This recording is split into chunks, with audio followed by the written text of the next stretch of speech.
Mabuhay everyone, Marches here and welcome back to the channel. And for all of you who are new here, please don't forget to click the subscribe button and that notif bell for all my new videos. Today I'll be comparing two of the signature sneakers in each brand. Of course, in Adidas Harden Volume 4s, Jordan brand, the Jordan 34. Let us find out which sneaker is for you because both sneakers are very nice performers.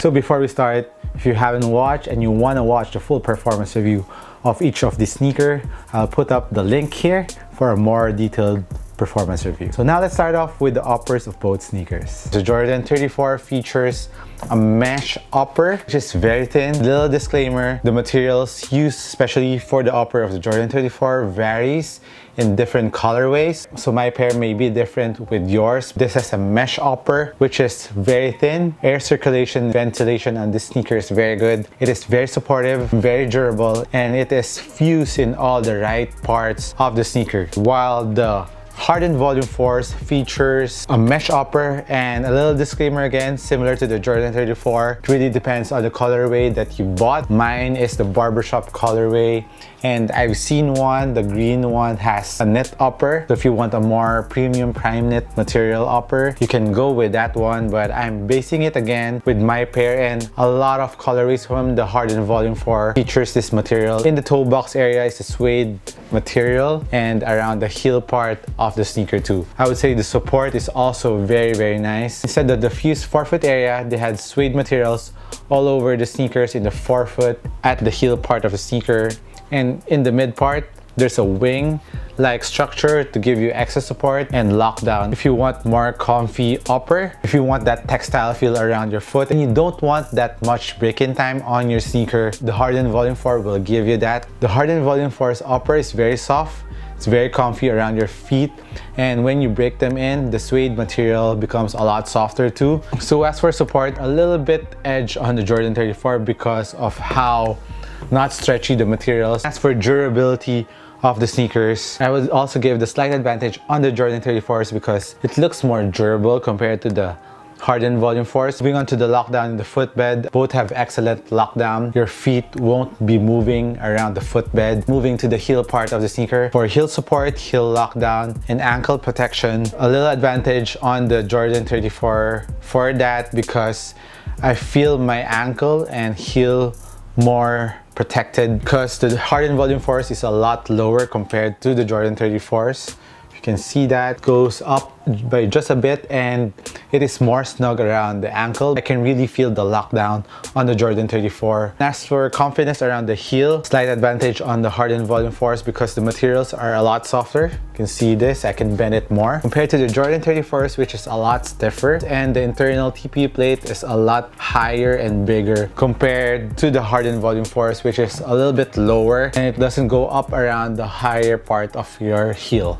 So that's a thing to note. If you're a player who gets conscious around the heel, the wearability on the ease and quickness to wear the sneakers may be a little bit easier on the Jordan 34 because the tongue is a lot softer. An issue that I had with the Volume 4s at first, I was really having a hard time where to put the tongue because it sometimes goes up. It gives me discomfort there. You just have to place it properly because it moves more compared to the Jordan 34's tongue, which is really secured around the center. So that's a little thing to consider, but wearability, both are very easy to wear because they're both classified as a low-cut sneaker. And now moving on to the highlight of both sneakers, of course, the cushion setup. The Harden Volume 4s features full-length light strike, while the Jordan 34s have a zoom unit in the forefoot encased in an injected phylon with the support of the Eclipse plate, plus a hex zoom unit in the heel part of the sneaker. So which is better? I would say it depends, but if you want bounciness in the forefoot, go with the Jordan 34, but you need to break them in to feel them more. The more you use them, the more you will feel the zoom unit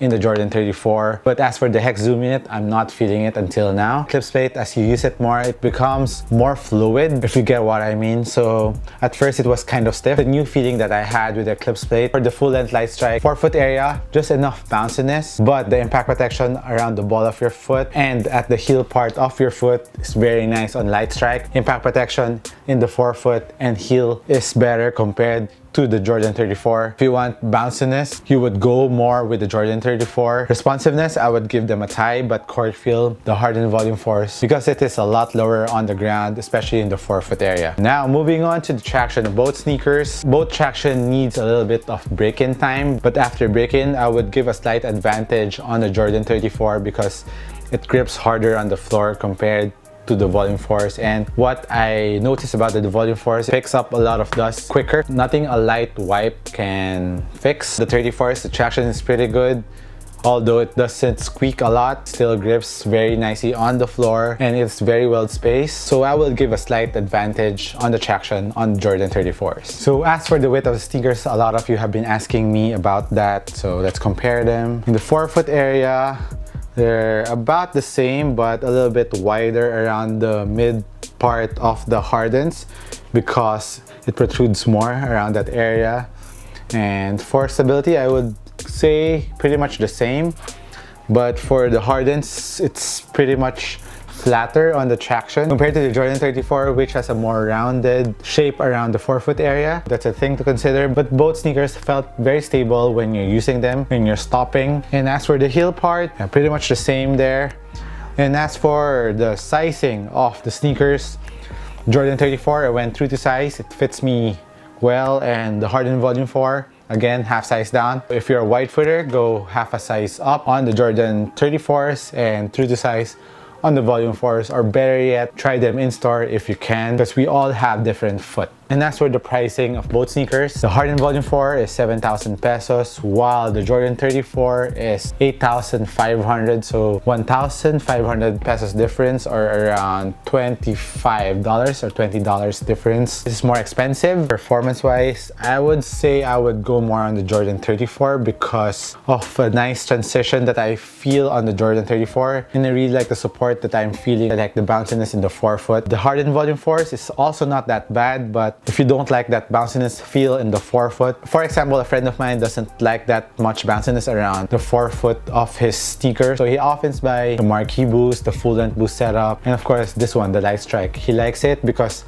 impact protection on the forefoot is really nice on the Harden Volume Force, especially if you're a bigger dude. If you have more impact around the ball of your forefoot, Light Strike is the way to go. The Harden Volume Force is more wide foot friendly compared to the Jordan 34, which is a lot more snug around the forefoot area. If you're more on the budget, you would never go wrong on the Harden Volume Force. For weight, Jordan 34 is 435 grams, while the Harden Volume Force 436 grams. So pretty much the same. So that's it on my comparison between the Jordan 34 and the Harden Volume 4. Let me know which one do you choose or you will buy. If you have both of them, let me know which one you like better. Hit me a comment down below. This has been Mark Chess once again. Thank you for watching this video, and I'll catch you in the next one. Cheers.